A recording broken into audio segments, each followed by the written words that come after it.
Je me trouvais assis à la table de la cuisine, tapotant distraitement du bout des doigts la surface en bois, dont le grain devenait plus perceptible au rythme lancinant de l'horloge approchant 9 heures. Ma femme Anna n'avait cessé de s'agiter à l'étage pendant la dernière heure, se préparant pour une nouvelle sortie nocturne entre filles, un autre vendredi. Je n'avais pas d'objection à ce qu'elle profite de sa soirée. Tout le monde a besoin de son espace. Mais ceci faisait déjà le 2e vendredi consécutif où quelque chose me semblait différent. Je montai les escaliers et la trouvai dans notre chambre, ajustant une paire de boucles d'oreilles devant le miroir. Elle portait de la lingerie couleur ciel, délicate et dentelée, assortie à une robe qui épousait parfaitement sa silhouette. La vue d'elle faisait toujours chavirer mon cœur. Anna était indéniablement ravissante. Mais ce soir, quelque chose dans sa tenue, la lingerie, ne passait pas. Nouvelle lingerie, je demandai, en hochant la tête en direction de son reflet. Son visage s'empourpra légèrement lorsqu'elle croisa mon regard dans le miroir. Oui, elle répondit. Je l'ai acheté cette semaine. Je m'approchai, pris le sous-vêtement simple, sans rien de remarquable, qu'elle avait laissé dans le panier de linge sale plus tôt. Donc c'est ça que tu portes à la maison, je dis, en tenant ça en l'air. Mais ceci, indiquai-je vers son ensemble audacieux, c'est ce que tu mets pour sortir. Pour des étrangers, son expression passa de confuse à agacée. Ce n'est pas ça, elle objecta vivement, se tournant pour me faire face. Tu sais que je ne vois personne. Alors quand tu es sorti avec tes amis, je dis en prenant soin de choisir mes mots. Tu me dis que tu ne danses pas avec d'autres hommes? Tu ne laisses personne s'approcher de trop près? Comment oses-tu même suggérer ça? Elle répliqua, haussant la voix. Je le suggère parce que je connais mieux que tu ne penses tes amis, je répondis avec calme. Une est célibataire, 2 sont divorcées, et puis il y a toi. Tu penses vraiment qu'ils ne t'abaisseraient pas à leur niveau? Ses yeux se plissèrent. Tu les juges. Je souligne l'évidence, ai-je répliqué. Et moi, je te dis que le chemin sur lequel tu es, il ne mène à rien de bon. Pas pour notre mariage. Elle ricana et croisa les bras. Tu penses que sortir avec des amis menace notre mariage? Je pense que la façon dont tu le fais pourrait l'être, j'ai dit honnêtement. Tu sors tard, entouré d'inconnus, tu bois, tu danses. Dis-moi, Anna, combien de temps penses-tu qu'il faudra avant qu'il ne se passe quelque chose? Elle était en colère maintenant. Il ne se passera rien. Je rentre toujours à la maison pour toi. Pourquoi es-tu si peu sûre de toi? Parce que je t'aime, ai-je dit. Parce que je sais comment les hommes pensent quand ils voient une femme comme toi entrer dans une pièce. Et parce que je n'ai pas confiance en tes amis. Ils ne veillent pas sur toi, Anna. Elle cherche des ennuis. Son pinceau de maquillage s'arrêta dans sa main. Je te promets de les rencontrer à 10 heures, dit-elle après un long silence, la voix tendue. Je ne vais pas annuler maintenant. Tu promets aussi de respecter ton mari, dis-je clairement. Ou bien leur opinion compte-t-elle plus que la mienne? Elle jeta son pinceau avec un soupir exaspéré. C'est ridicule. Tu devrais te remettre en question. Je veux simplement avoir confiance en toi, ai-je dit, ma patience s'épuisant. Mais si tu sors par cette porte ce soir, sachant comment je me sens à propos de cela, alors tu fais un choix. Tu me choisis, plutôt que moi. Tu ne peux pas faire ça, dit-elle, la voix tremblante. Tu ne peux pas me donner un ultimatum. Je ne te donne pas un ultimatum, j'ai dit calmement. Je te dis la vérité. Si tu pars ce soir, je ne serai pas là quand tu reviens. Elle resta figée, avec une expression mi-figue, mi-raisin entre l'incrédulité et la défiance. Tu bluffes. Je secouai la tête. Jeg finis de bluffer, Anna. Pendant un moment, elle se tint là, à me fixer. Puis, sans un mot de plus, elle enfila ses talons et sortit. Le son de la porte d'entrée se refermant derrière elle résonna dans toute la maison. Je m'assis à mon bureau, le cœur lourd mais déterminé. J'ouvris mon ordinateur portable et commençai à remplir les formulaires en ligne que j'avais recherchés plus tôt. Cette semaine. Il n'a pas fallu longtemps pour tout finaliser. Puis, j'ai attaché le lien à son adresse email avant d'envoyer. À l'étage, j'ai fait ma valise, y jetant des vêtements pour quelques semaines. J'avais déjà accepté une offre d'emploi à Dubaï et je le dirai à mon patron le lundi. Avant de partir, j'ai envoyé un message à la conversation de groupe de la famille d'Anna. Salut à tous. J'ai le regret de vous dire qu'Anna a clairement exprimé qu'elle avait besoin de plus d'excitation et de diversité que je ne peux lui offrir. Je lui ai envoyé par email le lien pour notre déclaration de divorce. Ça a été un honneur de faire partie de votre famille, mais je pense que vous comprendrez pourquoi il m'est désormais impossible de rester en contact. J'ai imprimé une photo de réseaux sociaux, une d'Anna de la semaine précédente, prise en arrière-plan dans le poste de quelqu'un d'autre. On la voit embrassant un homme, ses mains bien trop familières sur son corps. J'ai écrit un seul mot au bas avec un marqueur noir, menteuse. Je l'ai ensuite collé sur notre photo de mariage au-dessus de la cheminée. Au moment où le taxi est arrivé, j'étais prêt à partir. Je suis sorti sans regarder en arrière. Anna n'avait même pas fini son premier verre quand son téléphone a vibré sur la table. Elle jeta un œil à l'écran et vit le nom de sa sœur aînée Karen. Qu'est-ce qu'il y a? Anna demanda, en tenant le téléphone contre son oreille, tout en se penchant plus près de la table. Pour bloquer le bruit du club.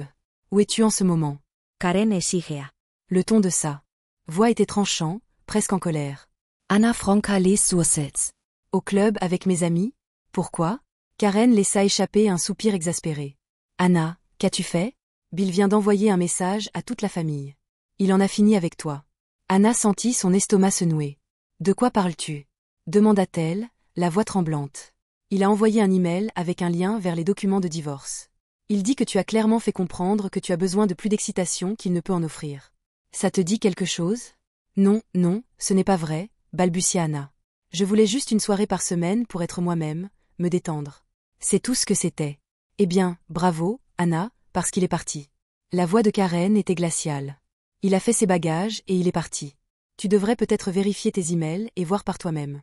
Anna a raccroché sans dire au revoir. Ses mains tremblaient lorsqu'elle a ouvert son application de messagerie, parcourant frénétiquement jusqu'à ce qu'elle trouve le Message de Bill. Elle cliqua sur le lien et fixa l'écran, son cœur battant fort alors que la réalité des mots de son mari la frappait comme un coup de poing dans l'estomac. Son téléphone vibra de nouveau, et cette fois-ci c'était son père. Elle hésita, mais répondit tout de même. Anna, qu'as-tu dit à Bill? Son père demanda, sa voix tendue de colère. Cet homme te traitait comme une reine et tu as tout jeté par la fenêtre pourquoi? Des verres et de la danse? Non, papa, ce n'est pas comme ça, elle insista, mais ses paroles sonnaient creux même à ses propres oreilles. Je me sentais piégée. Tu avais besoin de détruire ton mariage pour aller boire quelques verres avec tes amis? C'est ça que tu voulais dire par besoin? Il interrompit. Sais-tu seulement ce que tu viens de faire? Anna déglutit avec difficulté, ne trouvant pas les mots pour répondre. La déception de son père était étouffante. Quand il raccrocha, elle prit son sac et se précipita hors du club, ignorant les regards perplexes de ses amis. Elle réussit à héler un taxi et donna son adresse au chauffeur, tout en tentant frénétiquement. T'appela Bill. Chaque tentative aboutissait directement à la boîte vocale. Le temps d'arriver chez elle, son cœur battait très fort. Elle courut vers la porte, mais elle était verrouillée. Sa clé fonctionnait, mais elle ne tournait pas. Bill, cria-t-elle en frappant à la porte, es-tu là-dedans? Laisse-moi entrer. Un silence accablant s'ensuivit. Elle regarda par la fenêtre et ne vit que des pièces vides. Les meubles avaient disparu, les murs étaient nus. C'était comme si la maison avait été abandonnée du jour au lendemain. Elle a été prise de panique en enlevant ses talons avant de monter les escaliers, espérant envers et contre tout qu'elle le trouverait. Mais son placard était vide. Ses articles de toilette étaient partis. Même son passeport avait disparu. Son téléphone bourdonna de nouveau, et elle vit un autre message de Karen dans la conversation de groupe familial. C'était une photo de la note que Bill avait laissée au-dessus de la cheminée, scotchée à leur photo de mariage. La légende disait « menteuse ». La photo elle-même était une que Anna reconnaissait trop bien. C'était une saisie spontanée d'un post de quelqu'un sur les réseaux sociaux, un homme proposant à sa petite amie. Dans un bar bondé. Au fond, clair comme le jour, Anna embrassait un inconnu. Ses mains étaient partout sur elle, ses genoux plièrent, et elle s'affaissa au sol en tenant son téléphone. Des larmes coulaient sur son visage pendant que le poids des choix qu'elle avait fait l'écrasait. Bill l'avait prévenue. Il lui avait dit exactement ce qui se passerait si elle partait cette nuit-là. Elle pensait qu'il bluffait, mais ce n'était pas le cas. Il ne bluffait pas. Assise là, Anna pleurait, la pleine étendue de son erreur devenant douloureusement claire. Son mariage était fini, et tout cela était sa faute. Je m'assieds sur le sol de notre chambre maintenant vide, incapable d'arrêter les larmes qui coulent sur mon visage. Ma poitrine se sentait écrasée, et le silence de la maison était assourdissant. Bill était parti. Il n'avait pas fait de menace en l'air, ni ne m'avait donné une dernière chance de m'expliquer. Il avait agi de manière décisive, comme il l'avait toujours fait. C'était l'homme que j'avais épousé. Et maintenant, il n'était plus à moi. Je repensais à cette nuit au club, à la manière dont j'avais ignoré ses inquiétudes, à la façon dont j'avais minimisé ses sentiments, comme s'ils n'importaient pas. Tout ce que j'entendais maintenant, c'était ses mots, sa voix tranquille mais ferme quand il me donnait le choix de rester ou de partir, son expression empreinte de douleur alors que je franchissais la porte. Que avais-je donc pensé? Je ne pensais pas. C'était la vérité. J'étais prise dans un fantasme de liberté et d'excitation, d'être désirée et admirée. Je voulais me sentir spéciale, retrouver quelque chose que je pensais avoir perdu, et j'avais détruit mon mariage pour cela. J'ai essuyé mes larmes avec des mains tremblantes et j'ai pris mon téléphone, essayant encore une fois d'appeler Bill. Encore une fois, l'appel est immédiatement passé à sa messagerie vocale. J'ai laissé un message, ma voix se brisant à chaque mot. Bill, s'il te plaît, je suis désolée. Je ne voulais pas que tout cela arrive. S'il te plaît, appelle-moi. Je t'en prie. J'ai raccroché et j'ai immédiatement appelé Karen. Elle a répondu à la première sonnerie. Anna, qu'est-ce qui se passe, bon sang? Elle a exigé. Backslash, Papa est furibond. Maman pleure. Et Bill. Karen, je ne sais pas quoi faire. Je l'ai interrompu, la voix tremblante. Il est parti. Il est vraiment parti. Qu'est-ce que tu t'attendais à voir? Karen a répondu sèchement. Tu ne l'as pas seulement blessé, Anna. Teulas Familie. Et pourquoi? Une sortie avait. C'est tes amis? Ce stupide baiser sur la photo? Ce n'était pas comme ça, j'ai essayé d'expliquer. Je n'ai pas triché. Enfin, pas vraiment. C'était juste, c'était un moment. Je ne pensais pas. Karen a soupire profondement. Bill ne se soucie pas que tu appelles ça pas vraiment trahir. La photo suffisait, Anna. Tu as franchi une ligne, et tu le savais. C'est pour ça que tu ne lui en as pas parlé, n'est-ce pas? Je n'ai pas répondu parce qu'elle avait raison. Je ne lui avais pas dit parce que je savais qu'il ne me pardonnerait jamais. Mais maintenant, je réalisais que la vraie trahison n'était pas seulement ce baiser. C'était dans mon égoïsme, mon manque de considération pour ses sentiments, et mon refus d'écouter quand. Il essayait de m'expliquer à quel point ça le blessait. Y a-t-il un moyen que je puisse arranger ça? J'ai demandé, la voix à peine audible. Backslash, jenseits Paar, Anna, backslash Adit Karen. Il a pris sa décision, et tu sais comment est Bill. Une fois qu'il décide quelque chose, c'est définitif. Tu devras vivre avec les conséquences. La ligne est devenue silencieuse, et j'ai laissé tomber mon téléphone par terre. Les conséquences. Ces mots résonnaient dans mon esprit alors que je restais là, fixant le placard vide où les vêtements de Bill étaient auparavant suspendus. Il n'avait rien laissé derrière, pas même une trace de lui-même. C'était comme s'il avait effacé entièrement notre vie ensemble. Je me suis promenée dans la maison, la douleur creuse dans ma poitrine grandissant à chaque pièce vide. Queye travaseis. Le salon où nous avions l'habitude de nous blottir sur le canapé et regarder des films, la cuisine où il me préparait le petit déjeuner chaque dimanche matin, même dans le jardin où nous passions d'innombrables soirées à discuter de nos rêves et de nos projets pour l'avenir. Tout cela avait disparu. La vie que nous avions bâtie ensemble s'était éclipsée, et je n'avais personne à blâmer, hormis moi-même. J'ai passé les jours suivants dans un brouillard, à peine mangeant, à peine dormant. Je ne pouvais me décider à quitter la maison, même si elle ne me semblait plus un foyer. Je continuais d'espérer que Bill m'appellerait, qu'il reviendrait et me dirait qu'il avait changé d'avis. Mais le téléphone restait silencieux, et la porte ne s'ouvrait jamais. Le 3e jour, un paquet est arrivé. Il m'était adressé, et j'ai reconnu l'écriture de Bill sur l'étiquette. Mes mains ont tremblé lorsque j'en ai arraché le contenu, découvrant une petite boîte en velours noir. Pour un instant fugace, j'ai cru que c'était une bague, une sorte de symbole qu'il était prêt à me donner une seconde chance. Mais quand je l'ai ouverte, je me suis étouffée avec un sanglot. À l'intérieur se trouvaient 2 dents, ensanglantées et brisées. J'ai su immédiatement que c'étaient les siennes. Le souvenir de notre dispute, le regard sur son visage alors que je sortais par la porte, et la note qu'il avait laissée au-dessus de la cheminée me sont tous revenus en mémoire. C'était sa façon de me signifier que c'était terminé. Ce n'était pas une demande de réconciliation. C'était un adieu définitif. J'ai serré la boîte contre ma poitrine, mon corps secoué par les sanglots. Je ne m'étais jamais sentie si seule, si complètement perdue. Je voulais crier, implorer une chance de tout défaire, mais c'était trop tard. Bill était parti, et il ne reviendrait pas. J'ai appelé mes parents le lendemain, espérant trouver un peu de réconfort, mais leur voix était remplie de déception. Mon père ne prenait même pas la peine de cacher sa colère. Tu avais un bon homme, Anna, dit-il, mieux que ce que tu méritais, et tu l'as jeté. Comme s'il ne signifiait rien. Te rends-tu compte de ce que tu as fait? J'en ai conscience, dis-je, la voix brisée. Je sais que j'ai tout gâché, papa. Je pensais juste que j'avais plus de temps. Du temps? Dit-il amèrement. Tu as eu 4 ans, Anna, et tu les as gaspillés. Ma mère lui prit le téléphone, son ton était plus doux mais non moins ferme. Anna, nous t'aimons, mais il faut que tu comprennes une chose. Bill ne reviendra pas. Il a fait son choix, et tu dois l'accepter. Je ne peux pas, murmurai-je. Je ne peux pas l'accepter. Tu n'as pas le choix, dit-elle doucement. Maintenant, il faut que tu commences à penser à la façon dont tu vas aller de l'avant. Avancer. Les mots semblaient impossibles. Comment pourrais-je avancer quand tout ce qui comptait pour moi avait disparu? Je n'avais plus d'emploi, pas d'amis, pas de famille qui me regarderait de la même manière. Et Bill était la seule personne qui m'avait réellement comprise. Je l'avais pris pour acquis et maintenant j'en payais le prix. Les semaines suivantes, j'ai passé mon temps à emballer mes affaires, me préparant à quitter la maison définitivement. Chaque boîte que je remplissais semblait être un autre clou dans le cercueil de mon mariage. Je trouvais de vieilles photos de nous en train de sourire heureux, et j'avais l'impression de regarder la vie de quelqu'un d'autre. Je n'étais plus cette femme. Et Bill, il n'était plus à moi. Quand le camion de déménagement est venu prendre mes affaires pour les mettre en stockage, je me suis tenue dans l'allée et j'ai regardé. Alors que les dernières traces de notre vie commune étaient chargées dans le camion.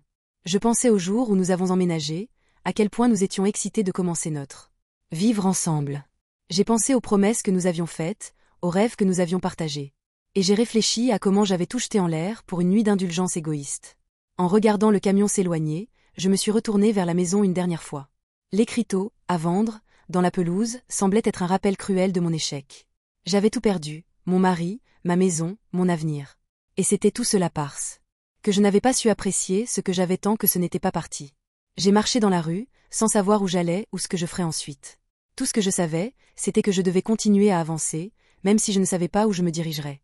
La vie que j'avais construite avec Bill était finie, et maintenant je devais trouver un moyen de construire quelque chose. De nouveau, même si cela ne se sentirait jamais suffisant. Les semaines se transformèrent en mois, et la réalité de ma nouvelle vie s'installait. Je suis allée m'installer dans un petit appartement sans particularité de l'autre côté de la ville, loin de la maison que Bill et moi avions partagée. Ce n'était pas grand-chose, juste un studio avec des murs blancs unis et un mobilier qui était compris dans le bail. Mais il était à moi. Et c'était tout ce que j'avais maintenant. Au début, j'ai essayé de m'occuper avec le travail, prenant des heures supplémentaires au bureau pour éviter le silence de ma nouvelle maison. Mais, peu importe combien je travaillais, je ne pouvais échapper au vide que je ressentais. Chaque jour, je me réveillais en espérant un message de Bill, un signe quelconque qu'il était prêt à parler. Mais il ne venait jamais. Je savais qu'il avait tourné la page. Karen avait mentionné qu'il avait accepté un poste à l'étranger, quelque part assez loin pour ne pas avoir à penser à moi. C'était la fuite parfaite pour lui, et je ne pouvais pas lui en vouloir. Si j'étais à sa place, j'aurais fait la même chose. Un jour, en triant des cartons que je n'avais pas encore déballés, je suis tombée sur notre album de mariage. J'ai hésité avant de l'ouvrir, mes mains tremblantes en soulevant la couverture. La première page contenait une photo de nous debout devant l'église, ma robe blanche flottant In the wind, and Bill's arm wrapped protectively around my waist. Nous sourions, remplis d'espoir et d'excitation pour l'avenir. Je tournais les pages, chaque photo me rappelant douloureusement ce que j'avais perdu. Il y avait la photo de notre première danse, celle de nous coupant le gâteau, et les photos prises sur le vif. De nous riant avec des amis et la famille. Chaque image racontait l'histoire d'un amour que j'avais tenu pour acquis, un amour que j'avais sacrifié. Pour des raisons que je ne comprenais toujours pas pleinement. J'ai fermé l'album et l'ai mis de côté, incapable de le regarder plus longtemps. Les souvenirs étaient trop intenses, trop accablants. J'avais été si aveugle, si égoïste, et maintenant j'en paye le prix. Quelques mois plus tard, je suis tombée sur Karen dans une épicerie. Elle semblait surprise de me voir, et pour un instant nous sommes restés là, hésitantes sur quoi Dire. Tu as l'air différente, dit-elle finalement, son ton prudent. Je me sens différente, ai-je admis. /comment va Bill. /. Elle hésita, puis me donna un petit sourire triste. Il va bien. Il est à Dubaï maintenant, il travaille. Sur un gros projet. Je pense que cela lui fait du bien d'être loin. J'ai hoché la tête, en essayant d'ignorer la pointe de jalousie qui m'envahissait. Je suis contente qu'il aille bien. Karen m'observa un instant, puis poussa un soupir. Anna, je sais que tu souffres, mais il faut que tu le laisses partir. Il est parti de l'avant, et vous devez en faire autant. Je sais, répondis-je calmement. J'essaie. Elle m'a regardé avec sympathie, puis a tendu la main et a serré la mienne. Prends soin de toi, d'accord. J'ai hoché la tête, et elle s'est éloignée, me laissant immobile au milieu de l'allée, des larmes coulant sur mon visage. Quelques semaines plus tard, j'ai commencé à suivre une thérapie. Au début, je ne voulais pas. Ça me semblait être un aveu de défaite. Mais je savais que j'avais besoin d'aide. Je ne pouvais pas continuer à vivre dans le passé, à rejouer les mêmes erreurs encore et encore dans ma tête. Ma thérapeute, la doctoresse était une femme bienveillante avec une voix calme et apaisante. Elle ne me jugeait pas ni ne me faisait me sentir honteux pour ce que j'avais fait. Au lieu de cela, elle m'a aidé à déballer les choix que j'avais faits, les insécurités et les peurs qui m'avaient poussé à chercher la validation dans les mauvais endroits. Tu ne peux pas changer le passé, m'a-t-elle dit lors d'une séance. Mais tu peux en tirer des leçons. Tu peux choisir de devenir meilleur. C'est devenu mon mantra, deviens meilleur. Ce n'était pas à propos de reconquérir Bill ou d'essayer de réparer ce que j'avais brisé. C'était une question de trouver un moyen d'avancer, de construire une vie dont je pourrais être fière. Au fil des mois, j'ai commencé à me reconstruire, pièce par pièce. J'ai renoué avec des amis que j'avais perdus de vue, j'ai pris des passe-temps que j'avais toujours été trop occupée pour essayer, et j'ai même commencé à faire du bénévolat dans un refuge pour animaux locaux. Ce n'était pas facile, et il y a eu des jours où le poids de mes erreurs menaçait de m'anéantir. Mais j'ai continué. J'ai appris à trouver la joie dans les petites choses, une tasse de café le matin sous la pluie, le son de rire au refuge, la sensation de la lumière du soleil sur ma peau pendant une longue promenade. Ils étaient des moments fugaces, mais ils m'ont rappelé que la vie continuait, même quand on avait l'impression que le monde s'était effondré. Un soir, Alors que je m'installais sur mon balcon pour observer le coucher du soleil, mon téléphone a vibranté avec un message. C'était Bill. Il était court, juste une simple ligne. J'espère que tu vas bien. Je fixais l'écran, le cœur battant dans ma poitrine. Je voulais répondre, lui dire à quel point je regrettais, combien il me manquait, mais je savais que ça ne changerait rien. Bill avait pris sa décision, et je devais la respecter. Après un moment, j'ai écrit une réponse. Je vais bien. Merci. Ce n'était pas grand chose, mais c'était suffisant. Pour la première fois en des mois, je ressentais une sensation de paix. Bill était heureux, et d'une certaine manière, cela me rendait heureux aussi. La vie ne redevenait pas ce qu'elle avait été. Il ne pouvait pas, mais il n'avait pas à le faire. J'avais appris à vivre avec les conséquences de mes choix, à accepter la douleur et le regret, comme faisant partie de mon histoire. Et ce faisant, j'avais trouvé un moyen d'avancer. Parfois, je pensais encore à Bill, me demandant ce qui aurait pu se passer si j'avais fait des choix différents. Mais ces pensées ne m'accablaient plus. Elles étaient juste des murmures en arrière-plan, me rappelant un chapitre que j'avais refermé. Le coucher de soleil de ce soir-là était particulièrement magnifique, le ciel teinté de nuances d'orange et de rose. Tout en le regardant s'estomper dans le crépuscule, je ressentais une force tranquille en moi, une résilience que je ne savais pas posséder. J'étais encore debout, et pour l'instant, c'était suffisant. Voici l'histoire suivante. Mon ex-petite amie est partie le mois dernier, alors j'ai décidé de tester jusqu'où elle serait prête à aller. Je m'appelle Steve, et je me produis en tant qu'astrocall. Doesn't this sound like the opening phrase of an AA meeting? Mais ce n'est pas le cas. Voici ce que mon ex-petite amie Carole m'a dit en me quittant le mois dernier. Steve, tu es aussi égocentrique et égoïste que Cole. C'étaient ses mots exacts, la pire partie de tout cela. Elle avait raison, chérie. S'il te plaît, ne pars pas. Je peux changer. J'ai dit cela en la suppliant de rester. Donne-moi encore une chance, et si je la gâche, je t'aiderai même à faire tes bagages. Steve, regarde autour de toi. J'ai déjà déménagé mes affaires, si tu ne l'avais pas remarqué. De plus, je suis lasse d'entendre ton histoire comme excuse. C'est toujours le même vieux non-sens que tu débites depuis l'année dernière. Tu m'as fait la même chanson et danse il y a 6 mois, le mois dernier, et ce soir encore. Je ne te crois plus. Ça a toujours été moi. Moi? Qu'est-ce qui nous est arrivé? La seule raison pour laquelle je suis ici en personne, c'est parce que j'ai assez de cours pour le faire de cette manière. Plutôt que par téléphone. Carole a déclaré cela tout en me regardant. Regarde-moi, Steve. Carole parlait tout en se retournant. Pense à ce que tu perds parce que tu ne peux pas sortir de ta propre tête. Tu viens de perdre la meilleure chose que tu auras jamais. J'ai fait une dernière et désespérée supplication avant qu'elle ne sorte par la porte. Est-ce que je l'aimais? Elle avait raison. Elle était la meilleure chose qui me soit arrivée et elle avait un don particulier pour me garder les pieds sur terre et sur la voie droite. Je crois qu'elle était fatiguée de faire mon éducation. En dehors de cela, elle était magnifique et la meilleure que j'avais jamais eue, sans exception. Donc une fois que Carole est partie, j'ai fait ce que font tous les perdants. J'ai bu énormément. Les 2 semaines qui ont suivi ont été un brouillard. Heureusement que mon superviseur m'appréciait et que j'étais compétent dans mon travail, sinon j'aurais été licencié. Maya. Il compatissait avec moi, mais comme tout le monde, il avait trop de problèmes à résoudre pour s'inquiéter de moi. À mon sujet. La seule chose qui me ramenait à la réalité était le fait que tous mes amis étaient en réalité les amis de Carole qui me toléraient par affection pour elle. Personne ne voulait plus passer du temps avec moi, ou même s'arrêter après le travail pour un verre. Tant pis pour eux tous. Je n'ai pas besoin d'eux.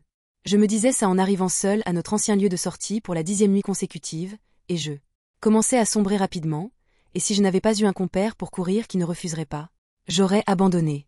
Steve, lève-toi. A-t-il crié alors qu'il frappait à ma porte à 6 heures du matin. Steve, tu as une mine affreuse. Es-tu encore bourré? Demanda Dan tandis que j'ouvrais la porte. Ne crois pas que je te laisserai tomber maintenant. Habille-toi. TU est 5 minutes. / Nous avons pris un rythme assez lent pour les 2 premiers kilomètres. Après cela, Dan a accéléré le tempo. Essaies-tu de me tuer ce matin? N'as-tu aucun respect pour les morts? Ai-je crié en essayant de suivre le rythme. Et, mec, ce n'est pas moi qui t'ai forcé à boire toutes ces bières hier soir. Il a souri en continuant. J'étais complètement sobre et au lit avec Cindy à 21h30. Je préférerais n'importe quel jour avoir Cindy qu'une caisse de Corona. Il a ri en reprenant son rythme. Je me suis arrêtée, j'ai vomi, et puis j'ai repris ma course. Heureusement, c'était du liquide, sans morceaux, alors que je nettoyais mon visage avec mon mouchoir. Avant de le jeter sur un tas de déchets par terre. Je n'ai jamais rattrapé Dan, mais il m'attendait à mon appartement quand j'ai fini. Peut-être que ce soir vous irez un peu plus léger sur la sauce. Il parlait tout en finissant sa bouteille d'eau. Dan m'a dit en montant dans sa voiture, « Je m'attends à ce que tu sois réveillé et que tu m'attendes demain matin. » J'aurais probablement vomi à nouveau, mais il ne me restait rien dans l'estomac, et je n'avais aucune envie de sécher le haut de ses bottes. J'ai donc raté le petit déjeuner, tenant une tasse de café noir dans ma main.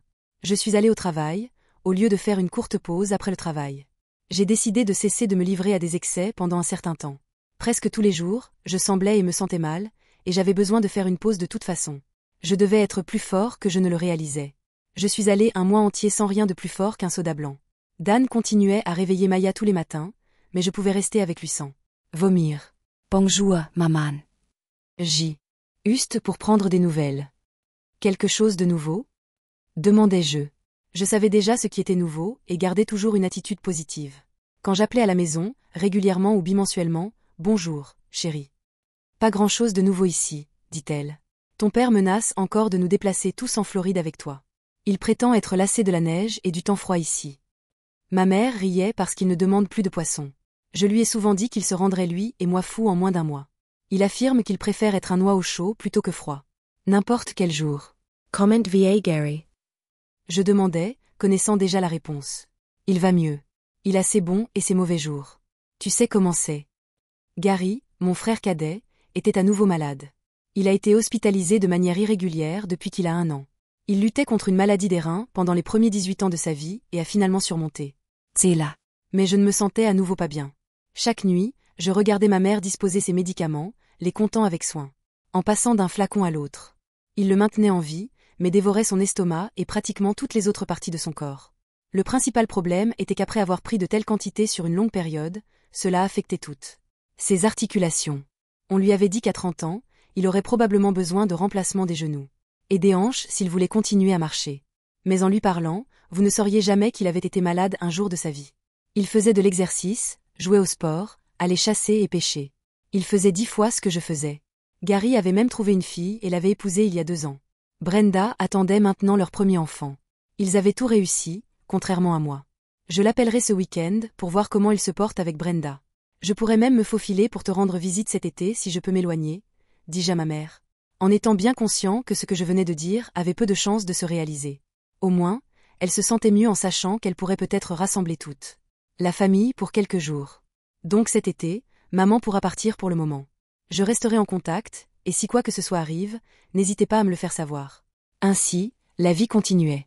Je dormais 8 heures, allais travailler et causais des ennuis à Maya. Papa me bottait le derrière 5 jours par semaine. Est-ce que ça devient mieux que ça?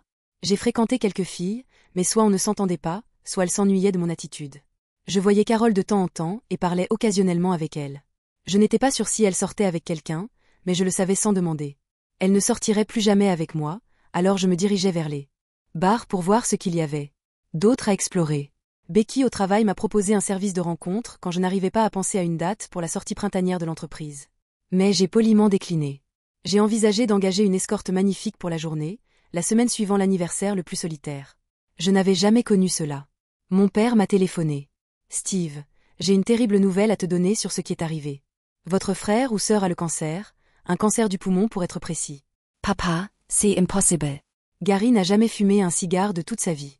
Les médecins ne savent pas comment il a contracté, mais ils pensent qu'il s'agit d'un cancer de type 2 qui pourrait être acquis par la fumée secondaire. Peut-être qu'il traîne dans des bars de sport avec ses amis ou quelque chose comme ça, mais les détails n'ont pas d'importance en ce moment.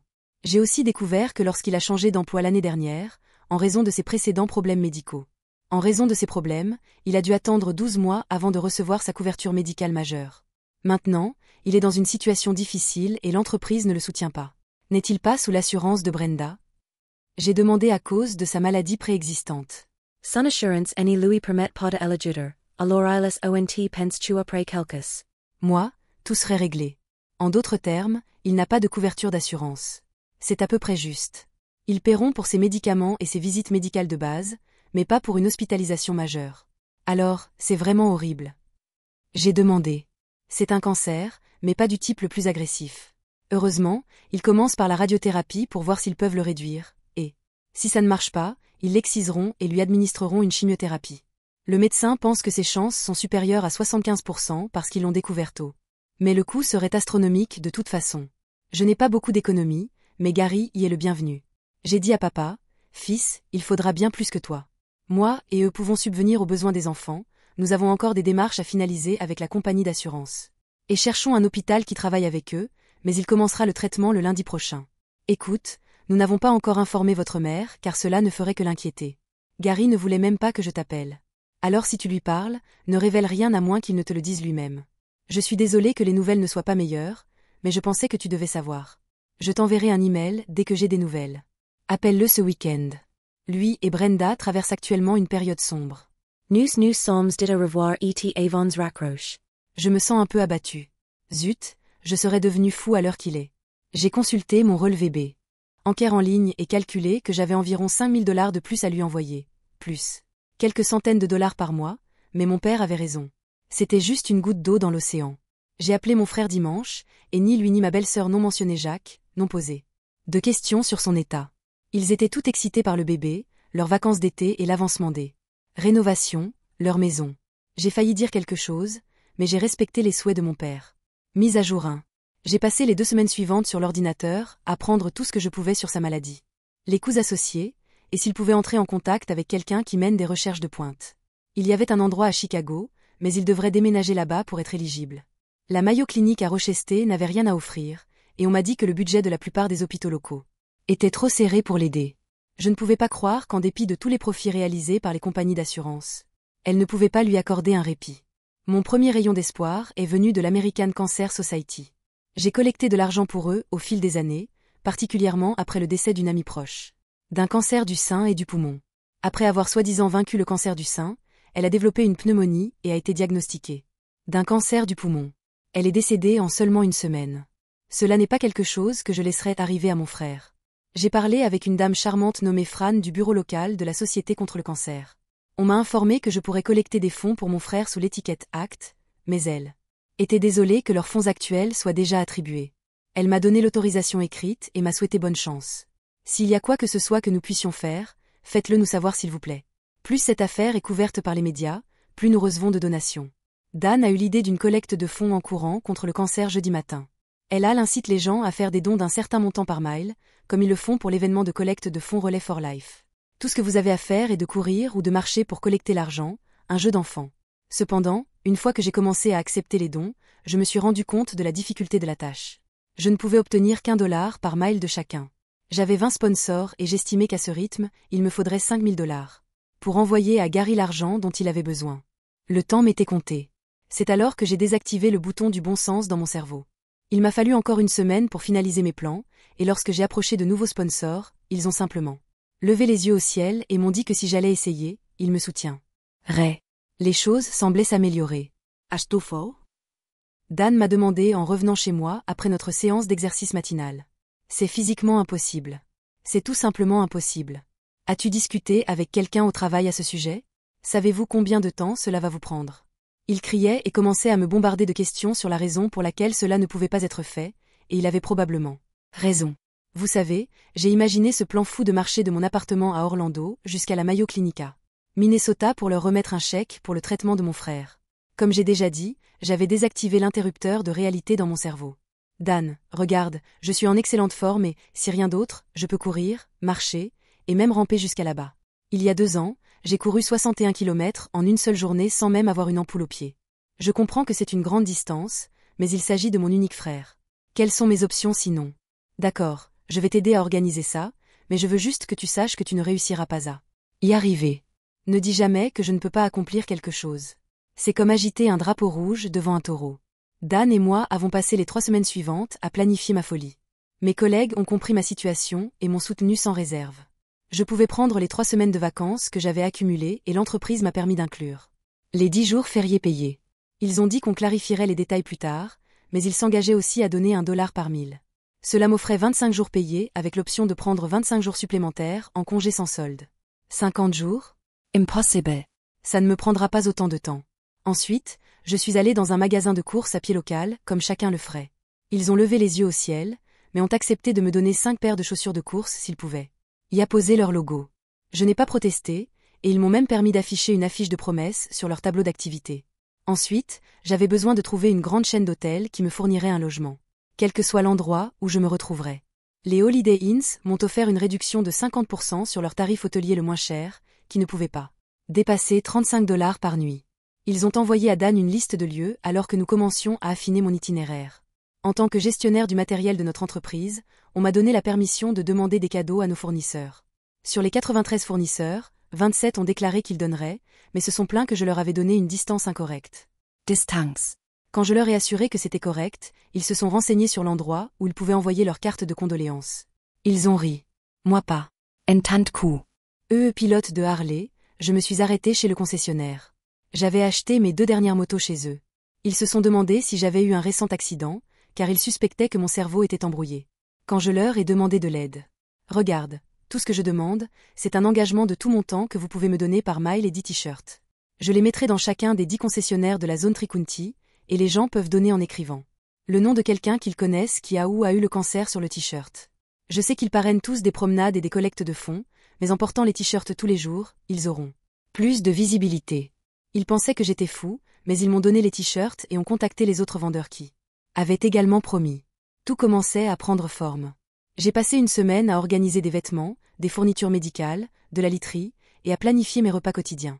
J'avais besoin de beaucoup de calories pour maintenir ma force, et je ne voulais pas transporter beaucoup d'argent, alors j'ai utilisé une carte de crédit et une carte de débit en espèces. Steve, Dan, a regardé mon tas et s'est exclamé « Tu ne pourras jamais transporter tout ça. Bon sang, peut-être que j'ai une solution. » Le lendemain, il est revenu avec une petite charrette à 2 roues. Tu peux charger toutes tes affaires dans des sacs étanches et les tirer derrière toi. Ça te ralentira considérablement, mais au moins tu auras tout avec toi, au cas où tu rencontrerais des complications. Il te ralentira considérablement, mais au moins tu auras tout avec toi. En cas de complications. Nous avons réessayé le lendemain matin, pendant notre jogging. Je n'aimais pas ça, mais je n'avais pas vraiment le choix. De bout en bout. J'ai passé 5 semaines à planifier mon excursion. Mon iPod et mon smartphone, dotés de GPS et d'une connexion Internet, complétaient mon kit. Je les ai chargés de toutes les chansons et numéros de téléphone auxquels je pouvais penser, et j'ai tracé mon itinéraire sur le planificateur que j'allais emporter. J'ai fixé mon coup d'envoi pour le 1er mai, vers 5h30 du matin. J'ai envoyé un courriel à chaque hôtel où je séjournerai, comprenant 4 paires de chaussettes, un t-shirt et des shorts de course. J'ai envoyé mes chaussures de course en trop à quelques personnes en chemin pour que j'aie une nouvelle paire chaque semaine. S'il me fallait concourir un jour, je m'inquiéterais surtout de mes pieds. /Steve, TUSVOU juste ivre. /. Mon père me demanda la veille de mon départ, non, mais j'aimerais vraiment l'être en ce moment. C'était ma réponse. J'ai au moins 50 à 60 sponsors, me garantissant au moins $50 000. J'estime avoir parcouru un peu plus de 1100 miles au total, essayant de faire une moyenne de 35 à 40 miles par jour. C'est un jeu d'enfant. Je lui ai dit que j'espérais qu'il savait ce qu'il faisait. Je ne suis pas sûre de moi. Mais je n'ai qu'un frère, et il n'existe pas d'autre moyen de se procurer les fonds aussi rapidement qu'eux. Il en aura besoin. Ne le dis pas à Gary ou à maman. Elle deviendrait folle, et Gary essaierait de me dissuader, ainsi que tout le monde. Je devrais te voir dans environ 40 jours. J'aurai mon téléphone portable avec moi, alors s'il te plaît appelle si tu as besoin de moi. Je t'aime, mon fils, furent ses dernières paroles avant que je ne raccroche. Dan m'a rencontré le lendemain matin, juste avant mon départ. Peut-être que cela aidera. Il répondit en plaçant un petit panneau à l'arrière de ma carte. Course contre le cancer de la Floride au Minnesota. Les dons sont acceptés. Cela pourrait t'aider, mais ça ne peut certainement pas faire de mal. Je vais également contacter tous tes amis pour voir s'ils pourraient s'engager à quelque chose, m'a-t-il informé. Moi. Cela devrait me rapporter environ $1,50. Ai-je pensé pour moi-même. Ainsi par un matin ensoleillé et chaud, je me suis lancé dans une mission pour aider mon frère. Je n'avais aucune idée de ce dans quoi je m'engageais, mais je ne pouvais pas simplement partir maintenant. J'ai parcouru environ 93 km le premier jour. Si je n'avais pas eu à tirer ce chariot, j'aurais pu parcourir 5 à 7 miles de plus. Je me suis enregistré dans mon hébergement et j'ai pris une douche bien méritée. J'ai enlevé mon t-shirt trempé de sueur et je l'ai lavé dans le lavabo de la salle de bain, ainsi que mes chaussettes. Mon maillot de Harley arborait les noms de 71 personnes qui avaient eu le cancer. J'ai décidé de porter une chemise différente chaque jour et de faire une rotation des chaussures. J'avais besoin de garder mes pieds propres et secs. C'était mon objectif principal. J'ai dîné rapidement chez des nièces, puis je suis allé me coucher après avoir regardé un peu de télévision. Je n'ai pas mis le réveil, étant donné que je voulais laisser mon corps contrôler mon rythme. Après un petit déjeuner de œufs et de saucisses, j'étais de nouveau en route. Je me sentais un peu douloureux, mais après avoir pris de l'ibuprofène, la douleur s'est atténuée. Les gens klaxonnaient et un couple a lancé quelques dollars vers moi alors que je m'éloignais rapidement. Je pensais m'arrêter dans chaque ville pour voir s'il y avait une concession de Harley-Davidson. Un peu plus d'argent. J'ai appelé Fran et je l'ai informé que j'avais commencé ma quête et que je la contacterais plusieurs fois par semaine. J'ai ensuite appris que tous les concessionnaires avaient affiché de grandes cartes sur lesquelles ils indiquaient mon progression quotidienne. J'ai aussi entendu parler d'un pari sur combien de temps je tiendrais. La grosse somme était pour 22 jours, mise à jour 2 au jour 6. Mes pieds étaient en feu et me faisaient souffrir. J'exécutais la stratégie 2 dixièmes.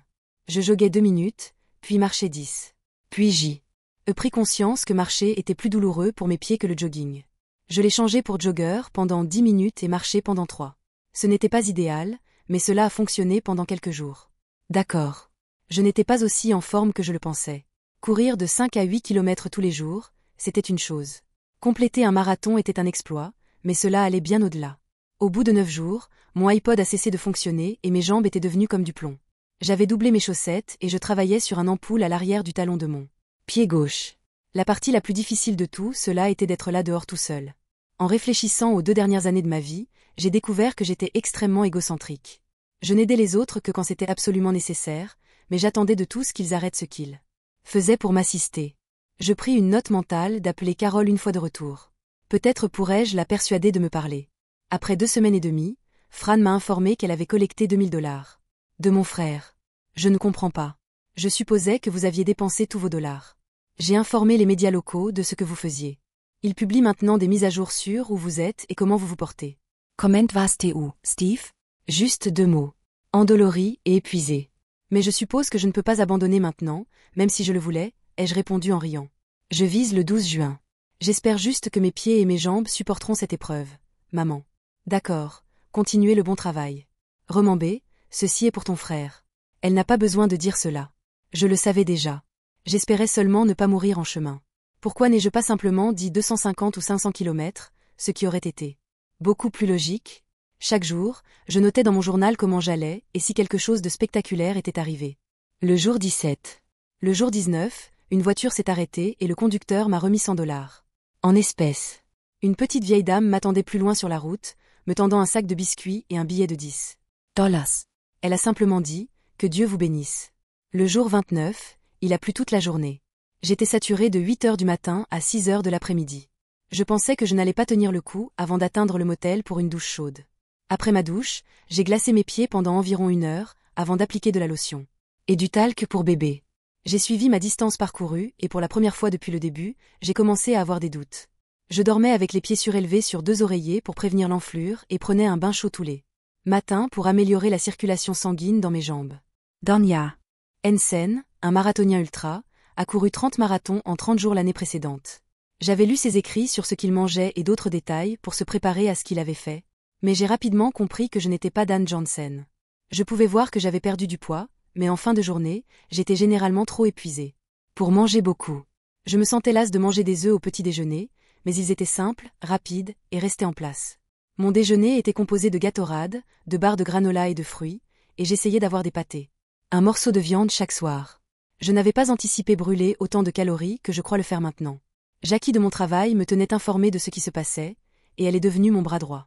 Lorsque je lui ai dit que je ne pourrais pas retourner au travail d'ici vendredi, et peut-être même pas pour le lundi suivant.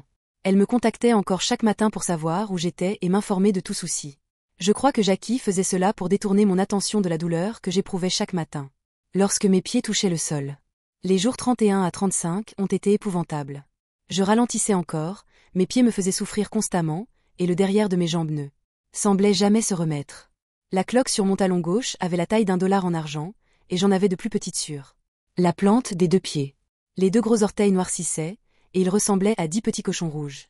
Chaque nuit après avoir refroidi mes pieds, j'évacuais le liquide des cloques et appliquais une bonne dose de néosporin. Et un gros pansement. J'ai commencé à boiter pour soulager mon pied gauche, et j'ai même essayé de trottiner sur la plante de mes pieds quand c'était possible. Le jour 37 était frais, avec une pluie brumeuse persistante. J'ai commencé avec un imperméable et un chapeau, mais lorsque la température est descendue à 6 degrés à 19 heures, j'ai ajouté un pantalon.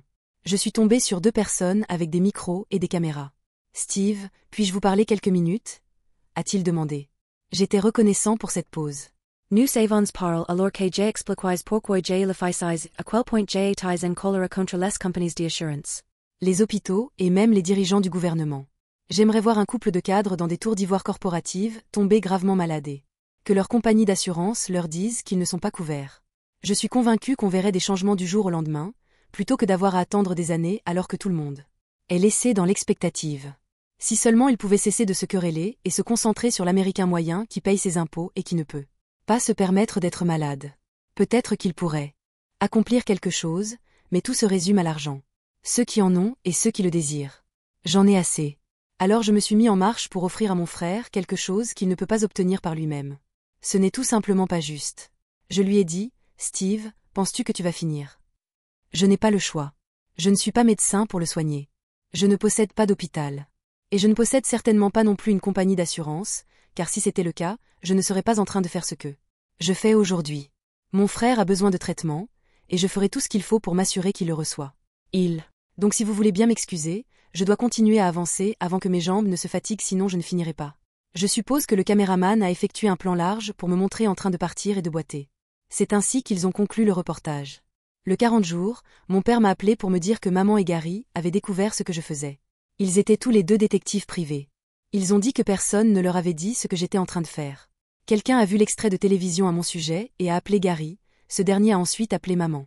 J'imagine que mon père avait quelque chose à expliquer. À ce moment-là, je m'en fichais. Je voulais juste que ce cauchemar se termine. À ce stade, cela faisait mal de respirer. Ugly's career. Je me battais juste pour pouvoir marcher. Quelqu'un m'avait dit un jour que si tout le reste échoue, il suffit de continuer à avancer, et c'est exactement ce que je faisais. Maintenant, après m'être glacé, je téléphonerais pour faire livrer mon dîner. Je voulais juste me reposer. Je ralentissais toujours, et il n'y avait rien que je puisse faire à part travailler plus longtemps, ce qui signifiait que j'allais devoir sacrifier encore plus de mon temps et de mon énergie. La douleur continuerait de plus en plus chaque jour. Je prenais environ 12 ibuprofènes chaque jour, et cela détruisait mon estomac. Le 47e jour, j'ai presque craqué. L'hôtel a dû envoyer une voiture pour aller me chercher peu après 11 heures du matin, car j'avais s'assis et ne pouvais plus me relever. Mes jambes ont cédé. Je voulais juste pleurer. J'avais commencé à envelopper mes pieds dans des bandages élastiques pour réduire l'enflure, et maintenant, je devais m'arrêter en milieu de journée pour poser des compresses froides. Mes orteils ont commencé à saigner. Et depuis les 3 derniers jours, j'ai mis de la gaze entre les orteils pour éviter qu'ils ne frottent ensemble. Mes pieds étaient couverts d'ampoules, mais je suis au Minnesota et je vois la lumière au bout du Tunnel. Mise à jour 3. Je me suis réveillé le 49e jour avec 3 caméras de télévision locale à l'extérieur de ma porte. On m'a offert du café et des beignets, et j'ai passé 20 minutes à tout REP. Acer en revue. À ce stade, j'avais épuisé la majorité de mes capacités de combat. Je voulais simplement finir. On m'a dit que Fran avait remis un chèque de 9 000 $ à la Mayo Clinic, et quand les journalistes ont demandé si j'avais récolté assez d'argent, j'ai répondu que je n'étais pas certain. Ces 7 dernières semaines, j'ai beaucoup appris sur le système de santé et comment il devrait être amélioré. Tout se résume à aider les autres. Qu'est-ce que vous feriez pour sauver la vie de votre sœur, femme, fille ou frère? J'ai demandé, jusqu'où iriez-vous? Puis j'ai posé cette question à la compagnie d'assurance, et ne leur permettez pas de vous donner une réponse en dollars et en cents. Ce n'est pas de cela qu'il s'agit. Pas pour moi, en tout cas. Steve, avez-vous toujours été un défenseur des droits des opprimés? Un des journalistes m'a interrogé.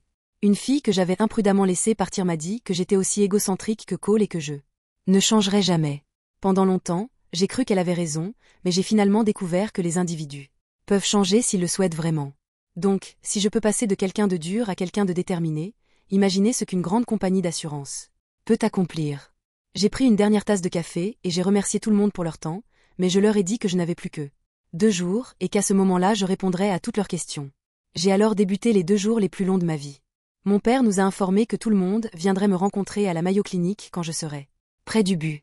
Je prévoyais de courir le dernier jour pour montrer à tous combien j'étais solide, mais la douleur était trop intense pour une telle folie. Chaque pas était comme des aiguilles me piquant, et tous mes muscles se vengeaient de les avoir poussés au-delà de leurs limites. Mes pieds étaient un répugnant désordre, et mes jambes n'étaient guère mieux. Mais j'étais proche, et c'était tout ce qui me maintenait en mouvement. Je n'avais pas beaucoup dormi ces dernières nuits. Mes jambes avaient mal en permanence et commençaient à tressauter avant de se crisper. Je restais allongé dans une baignoire chaude jusqu'à ce que l'eau refroidisse, puis je la vidais et recommençais. Je crois que j'ai dormi quelques heures par intermittence, mais être debout de 14 à 16 heures par jour ne me laissait pas assez de temps. Le dernier jour, il me restait seulement 15 miles à parcourir. Je suis parti à 8 heures du matin, estimant qu'il me faudrait au moins 10 à 12 heures. J'ai appelé Ruth pour lui dire que c'était presque terminé, et j'appréciais toute son aide. J'ai appelé Tammy pour la dernière fois. Je savais que j'avais besoin de me changer les idées si je voulais y arriver. Je lui ai dit que je la verrais lundi. Je pourrais être en fauteuil roulant, mais je serai là. Elle aime A souri et m'a dit de me taire et de finir puisque ramener le fauteuil roulant haut. Travail la fatiguait. J'aurais ri, mais j'étais trop fatiguée. Mon réservoir était vide, et je fonctionnais sur les réserves. À 5 miles de la fin, j'ai remarqué que mon frère m'attendait. Tu es liar d'un cadavre. Tu t'es rasé ce matin? Il répondit avec un sourire forcé. J'ai dit, j'ai été un peu occupée au cas où tu n'aurais pas remarqué. C'est exact. Tu as toujours été un pleurnichard. Allez, lève tes satanés pieds et allons-y. Maman a dit qu'on dînait chez elle ce soir et qu'on ne devrait pas être en retard. J'étais trop fatiguée pour sourire. À 3 kilomètres, j'ai commencé à pleurer. Je suis tombée une fois sur le bord du trottoir parce que je n'arrivais pas à lever le pied assez haut et j'ai failli tomber. À ce moment-là, tout ce que je voulais était du soulagement de cette douleur. Gary m'a demandé de m'arrêter, ou au moins de le laisser m'aider. Mais je lui ai dit que j'avais besoin de terminer, juste une fois dans ma vie. Je vais terminer ce que j'ai commencé. Je lui ai surtout parlé de moi. À 1 mile, je marchais en traînant les pieds. Mon corps a compris que j'étais presque arrivée et a commencé à s'éteindre. Je doute que j'aurais réussi sans Gary à mes côtés. Je marchais en traînant les pieds comme un homme de 90 ans avec des larmes dans les yeux à cause de la douleur. Je n'avais plus rien. Quand j'ai vu l'hôpital, j'ai craqué et j'ai commencé à pleurer pendant quelques instants.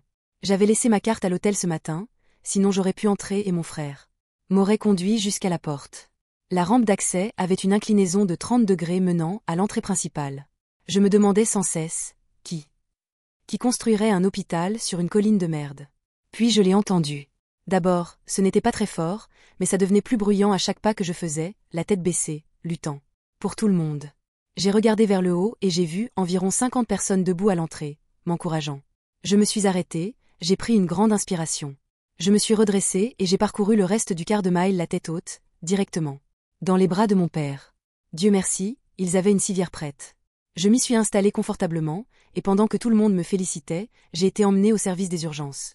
Où 2 médecins m'attendaient. Ils m'ont retiré mes chaussures, mes bandes élastiques, et ont évalué les dégâts. J'avais raison. Mes pieds étaient un désastre. Nettoyés et bandés, on m'a conseillé de rester sans me tenir sur mes pieds pendant au moins 2 à 3 semaines. Je suppose que j'avais raison au sujet du fauteuil roulant, de l'aiguille dans mon bras, de ma famille à mon chevet. C'était enfin terminé. J'ai reçu un voyage gratuit en ambulance à la maison de mes parents, et on m'a même fourni un fauteuil roulant à utiliser pendant quelques jours. Je leur avais demandé de ne pas faire de chichi, mais je pense que plus personne n'écoutait. Tous mes anciens amis et ma famille étaient là, et chacun m'a dit à quel point ils étaient fiers d'eux. Moi. Je mangeais beaucoup et remerciais tout le monde, mais à 8 heures, je commençais déjà à m'assoupir. Tout le monde riait, et ma mère les a assurés qu'elle les tiendrait informés. Un bain et un rasage m'ont ramené à la vie, mais j'avais encore besoin de beaucoup plus de sommeil. Après 2 médicaments contre la douleur, j'étais tombée comme une masse, dormant dans mon ancienne chambre sur mon vieux Lit pourri. Même si la pièce était sombre, je supposais que ça devait être vers l'heure du déjeuner. J'ai ouvert les yeux. Mon corps m'avait réveillé de lui-même à 5 heures du matin depuis si longtemps. Ce matin, j'ai remarqué que quelque chose était différent. J'ai essayé de me redresser et de sortir du lit, mais ma tête était engourdie et confuse. Ça n'allait pas être agréable, me suis-je dit en regardant les 2 moignons bandés. Comme je l'ai mentionné, j'ai tenté de m'appuyer sur un pied avant de retourner dans le lit. La douleur est revenue avec fureur. Utilisant une béquille, j'ai poussé le fauteuil roulant au bord du lit et j'y suis montée. J'ai enfilé un sweatshirt et je me suis dirigée vers la cuisine. Quelqu'un était assis là, en train de boire du café, probablement en attendant que je me lève. Il reste du café? J'ai demandé alors que la cuisine reprenait vie. Avant que tu ne demandes, oui, j'ai bien dormi. Ma tête se sent comme de la merde et je peux pas marcher. À part ça, je me sens plutôt bien. Je suis ravie que tu sois réveillée. Ton téléphone portable n'arrête pas de sonner. Je l'ai finalement éteint. J'avais peur que ça te réveille. Mon père m'a informé en mettant une tasse de café sous mon nez. Rien sur terre n'aurait pu me réveiller hier soir après avoir pris ces 2 médicaments. Je suis debout maintenant uniquement parce que j'avais tellement besoin de pisser que je ne pouvais plus tenir. Alors, Steve, quels sont tes plans pour aujourd'hui? A demandé mon frère. Je suggère qu'on sorte et qu'on fasse quelques tours de terrain de football pour rester actif. Je ne veux pas que tu deviennes paresseux et gros. À part quelques appels à passer, je préférerais ne rien faire. Je dois faire des préparations pour retourner chez moi demain. Mais aujourd'hui, je veux simplement rester à la maison et ne rien faire pour changer. Ma seule préoccupation sera de me déplacer pendant quelques semaines. Je ne peux pas marcher et je dois continuer à travailler. Je suppose que je trouverai une solution. T'inquiète pas pour ça, au moins pour l'instant. Quelqu'un a proposé de te servir d'infirmier et de te garder dans le droit chemin. Mon frère m'a dit que maman voulait venir et s'en occuper, mais on a pensé que l'aider à monter et descendre des toilettes et à entrer dans la douche risquait d'être gênant pour elle. Mon frère répondit en essayant de ne pas rire devant elle. Et moi alors? Il n'y a rien qu'elle n'ait jamais vu, répondit-il. Mais la décision de maman a été surmontée. Qui pourrait y faire opposition? Père ne lui a même pas adressé la parole depuis 10 ans. Je posais la question à Gary, tandis que mon père me regardait comme si je marchais sur une glace fragile. Moi, répondit une voix derrière Brenda. Je pensais être le choix évident car j'avais déjà tout vu et j'avais vécu en Floride. Carole m'a informé qu'elle était montée sur notre porche il y a 2 jours et qu'elle attendait. Tes excuses, m'a dit Brenda. Je lui ai dit que tu ne les méritais pas. Elle l'a fait. Même si elle était d'accord avec moi, elle nous a convaincus de la laisser rester. D'accord. Mes yeux se sont illuminés et mon cœur a commencé à battre différemment lorsqu'elle s'est approchée de moi et m'a embrassé. Je t'avais dit que c'était exactement ce dont avait besoin le médecin. Brenda s'est mise à sourire en parlant à mes parents. Peut-être devrions-nous laisser les deux se réconcilier. Steve était probablement toujours fatigué lorsqu'ils ont quitté la cuisine, nous laissant seuls tous les deux. Je ne comprends pas. Moi non plus. Fran nous a parlé de ta petite performance alors qu'il cherchait des dons. Nous pensions tous que c'était l'une de tes farces de mauvaise plaisanterie, mais en enquêtant, nous avons découvert que tu essayais réellement de le faire. L'as-tu fait? Je l'ai corrigé. D'accord, je l'ai fait. Lors de vos 2 premières et 2e interviews, nous nous sommes tous sentis comme des docteurs en philosophie pour ce que nous disions, et je t'ai fait passer par là, même si tu l'avais mérité à l'époque. Steve, personne, absolument personne n'aurait imaginé que tu y arriverais. En dehors de Fran et Tammy, tout le monde à la concession Harley a perdu et sacrifié leur fond de culotte. Pour toi. Je suis partie après ta dernière entrevue pour retrouver tes parents et rencontrer ton frère ou sœur. Il est très satisfait de ce que tu as fait pour lui. Il voulait te rencontrer à la frontière du Minnesota, comme tout le monde, mais ton père a conseillé à tout le monde de reculer et de te laisser t'en charger tout seul. Elle m'a dit que je devais me tromper. Je suppose que tu peux grandir si tu te mets en tête de le faire. Je n'entendais rien de ce qu'elle disait, car j'étais juste en train de la dévorer des yeux. Elle était vraiment là. Je ne le rêvais pas, comme je l'avais déjà fait tant de fois. Terre à Steve. As-tu entendu un seul mot de ce que j'ai dit? A-t-elle demandé. Nous pouvons en parler plus tard, j'ai répondu, tentant de me lever pour la saisir avant de réaliser ce que je faisais. Ceci sera beaucoup plus difficile que je ne l'avais prévu, a-t-elle remarqué, me ramenant dans mon fauteuil roulant. Pour que cela fonctionne, tu devras faire tout ce que je te dis. Est-ce compris? Elle m'a dit cela en se tenant debout. T'es les bras croisés devant elle. Compris. Tu es le patron. D'accord. Tu as encore besoin de repos, a-t-elle ajouté, en me faisant reculer dans le couloir jusqu'à mon ancienne chambre. Elle a verrouillé la porte et poussé le fauteuil roulant plus près du lit. Tout en décalant le lit, je me suis hissée avec mes bras et coulée sur le lit. Je veux que tu dormes. Tu as encore l'air un peu pâle, et nous rentrerons demain soir à la maison. Alors, couche-toi. J'ai obéi à ses ordres. J'ai besoin d'un bisou de bonne nuit. Je ne peux pas dormir sans baiser. Bonne nuit, j'ai répondu en lui souriant. D'accord, juste une. Tu dois récupérer tes forces, et le docteur a ordonné de dormir justement. J'ai attendu qu'elle soit assez proche pour la saisir et j'ai tiré Carole sur le lit. Je sais ce que le médecin a ordonné et ce n'était pas le sommeil. Je lui ai dit, Steve, attends encore un peu.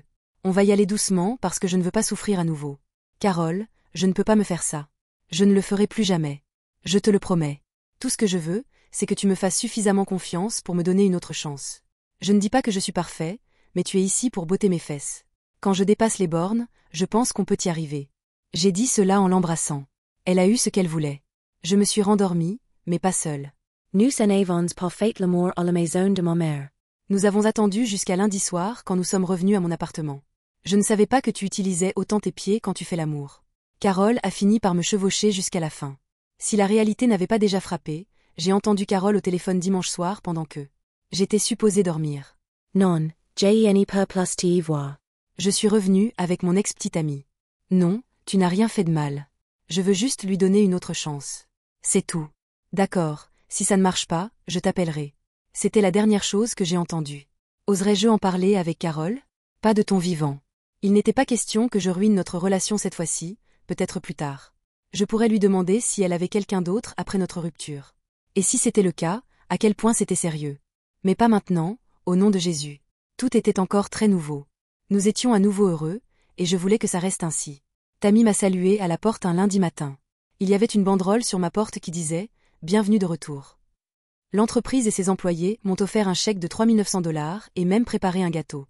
Pour moi au déjeuner qui disait « De la Floride au Minnesota, où on s'arrête là ». J'ai passé la plupart des 2 semaines à récolter des dons. Quelques autres vendeurs ont décidé de contribuer après avoir vu les reportages. Chaque concession Harley a contribué avec quelques milliers de dollars, et le bureau central de Milwaukee a fait des dons de 3 000 $ de sa propre initiative. Des amis ont dit que ma publicité avait engendré un grand nombre de donations, et si j'étais disponible, le directeur régional souhaiterait me rencontrer. Les choses s'annonçaient. Dans l'ensemble, j'ai collecté 62 000 $. Toutefois, après mes confidences dans les nouvelles, la Mayo Clinic acceptait de prendre en charge les frais médicaux de Gary. Dépenses. La meilleure nouvelle était que la radiothérapie avait réduit la tumeur, nécessitant seulement une chirurgie mineure. Pour enlever ce qu'il restait.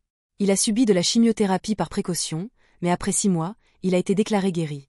Carole et moi avons pris l'avion pour voir Brenda 2 mois après la naissance de son bébé, marquant notre deuxième résultat chez nous. En 9 mois. Brenda et Gary voulaient appeler leur bébé en mon honneur, mais je les en ai dissuadés le contraire. Je ne suis pas encore un modèle, pas encore en tout cas. Ce serait bien trop de pression pour moi. Et puis quelle fille voudrait s'appeler Steven? Carole m'a donné un nouvel iPod Touch pour remplacer celui que j'ai détruit lors de ma promenade en guise de geste final. Cadeau de la veille de Noël. Je lui ai donné une bague de fiançailles. Je crois que mon cadeau était meilleur une fois que nous sommes rentrés. Nous sommes sortis ensemble pendant 2 mois avant tu ne reviennes habiter chez moi. Elle pensait que nous étions encore à l'étape de la discussion quand je l'ai surprise. La bague. L'amour est la flamme au fond de l'âme, chaleureuse et jamais éteinte. Je l'ai emballée et j'ai attaché un grand ruban dessus. Quand elle a aperçu l'écrin à bijoux, ses yeux se sont illuminés, mais quand elle l'a ouvert, le sourire s'est évanoui. Et a fait place à un froncement de sourcils. « C'est quoi ça ?» demanda-t-elle. « C'est une bague. Ça ne te plaît pas? Elle est peut-être un peu grande. Il faudra sans doute la faire ajuster, dis-je en la prenant et en serrant l'anneau. Pour le rendre plus petit, afin de pouvoir la mettre autour de sa main droite. Parfait, ai-je dit en tendant sa main. Je pense qu'elle allait dire quelque chose en ce sens lorsque j'ai sorti la véritable bague de la poche de ma chemise et l'ai placée sur sa main gauche. Si celle-là ne te plaît pas, peut-être que celle-ci te plaira davantage. Je répondis en voyant ses yeux s'illuminer encore et elle faillit m'écraser les côtes. Après avoir examiné la bague, elle se tourna vers moi. Tu sais, tu m'as dit la même chose l'année dernière. Je lui dis, oui, je comprends. Mais cette fois, je le dis en un sens positif. Nous nous sommes mariés 4 mois plus tard, pour notre premier anniversaire. J'ai finalement posé la question que je voulais poser pendant presque 1 an et demi. Carole, as-tu fréquenté quelqu'un d'autre après notre rupture? Je lui demandai avec beaucoup de précaution. Elle me sourit et m'embrassa. Tu parles de ce coup de fil que j'ai passé elle. Dimanche soir chez tes parents, celui où tu as fait semblant de dormir. J'ai parlé juste assez fort pour être sûre que tu entends tout ce que j'avais dit. Ça t'a pris si longtemps pour me demander des explications sur cet appel. Qu'est-ce que tu en penses? Me demanda-t-elle alors que je restais là, abasourdie. J'ai fréquenté quelques gars, mais je n'ai pas réussi à trouver quelqu'un pour te remplacer. Je ne pouvais pas te le dire. Je pensais que si tu savais que j'avais quelqu'un d'autre, tu essaierais plus fort cette fois. Ça a marché, n'est-ce pas? C'était cruel. J'ai répondu.